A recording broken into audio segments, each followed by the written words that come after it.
What's up everyone, John Rettinger from TechnoBuffalo here with an unboxing of the brand new, just redesigned mid-2010 MacBook Air. This is the 11.6 model. This might sound familiar. I actually unboxed this guy a few days ago. That was just a press review unit. This one's actually one that I purchased for myself. I did do a few upgrades. It's got the 1.6 gigahertz Intel Core 2 Duo chip. That's an upgrade over the 1.4 for $100. And I doubled the RAM to 4 gigs for another $100, which brings the total of this particular model to just about $1,400. And it comes with 128 gigabyte flash memory. So without further ado, let's go ahead and bust that old stabby and go ahead and get started.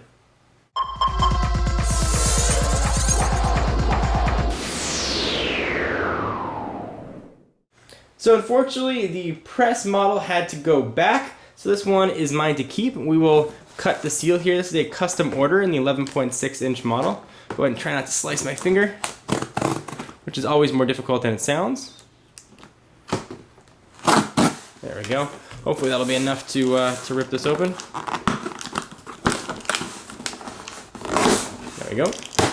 MacBook Air. It's an extremely small box in a much larger cardboard container. Got the last piece of tape. There we go. And again, this may look familiar if you saw the previous unboxing. Go ahead and pull this out.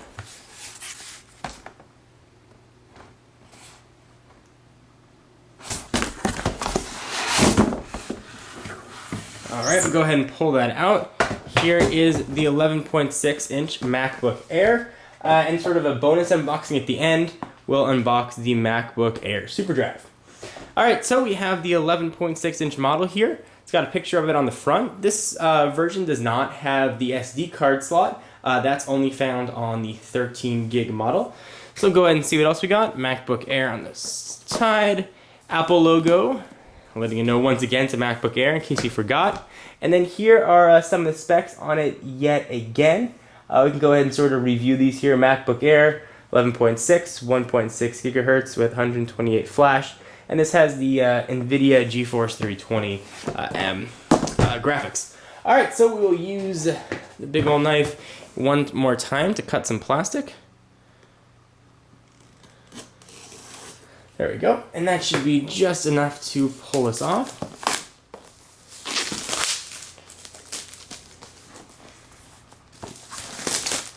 Alright, so go ahead and push it off to the side.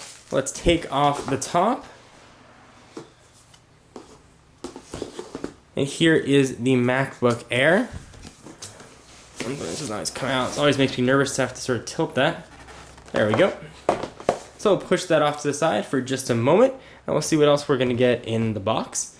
You've got your pretty much standard now Mac charger. It's the MagSafe adapter with sort of the magnetic connection port. You can see it right there. And this is the extension cord if you want to make the cord a bit longer. Designed by Apple in California, and this does not come with actually restored DVDs, interestingly enough. It does come with, however, a restore USB drive, quite interestingly enough. So it says, hello, there it is, MacBook Air software reinstall drive. And I actually ordered this with the dongle for USB to Ethernet. So we'll push all that sort of stuff off to the side, the non-exciting stuff, and let's take a look at the MacBook Air herself. Alright, so here it is, sort of a very, very thin profile. Thing weighs, I think, under 2.3 pounds. You're going to get about 5 hours of battery life on the 11.6 inch model, or 7 hours of actual real usage battery life on the 13 inch. On the left-hand side, there is that MagSafe adapter. One USB port, audio in. You can actually use that for microphone as well. And there is sort of an external microphone. Not sort of, it is. On the other side, we've got another USB port and a micro display port for powering up to, I think, a 27-inch external cinema display. The back is non-user accessible. It's got sort of those rubber feet. Let's go ahead and open this guy up. Peel off the plastic. Broke the seal, literally and figuratively.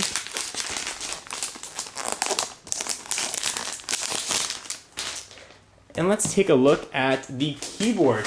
It sort of feels very much like a hybrid of a netbook and a standard laptop because of the size. However, from a power standpoint, it's relatively nicely spec'd for something this size. It's going to be able to let you do whatever it is you need to do, including some light World of Warcraft-esque gaming on low settings.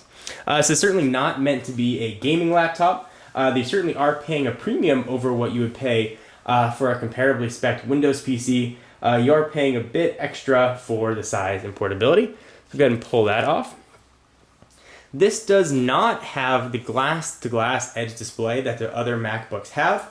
So it looks a little bit interesting. The keyboard actually extends out past the monitor itself. Interestingly enough, too, the 11.6 inch is actually the first MacBook with a widescreen display orientation. Previous MacBooks did not have that. The power button is now actually part of the keyboard. You can see it right there. And this does not have a backlit keyboard. You can see that by the empty F5 key, which ordinarily would control the backlit keyboard. The trackpad is now sort of similar to what we've seen on the other MacBook lines. They don't have that button anymore. You now have sort of a full, larger multi-touch trackpad, which can be clicked.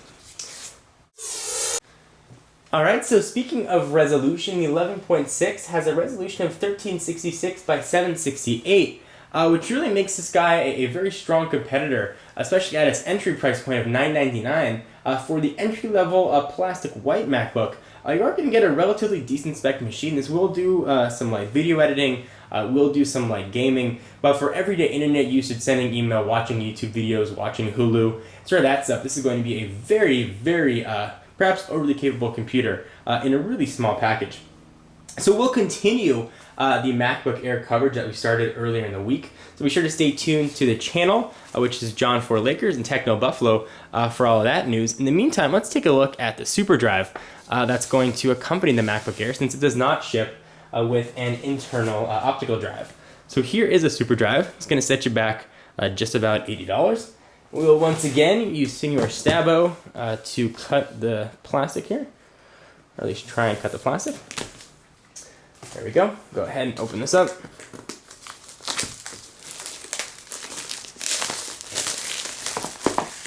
The plastic off to the side. MacBook Air Superdrive.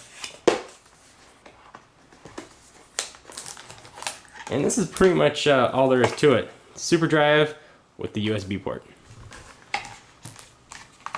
You can get a bit of software in there, but it's pretty much just plug and play. Anyway guys, that is it. I'm John Rettinger from TechnoBuffalo. I'll see you in the next video. Bye-bye.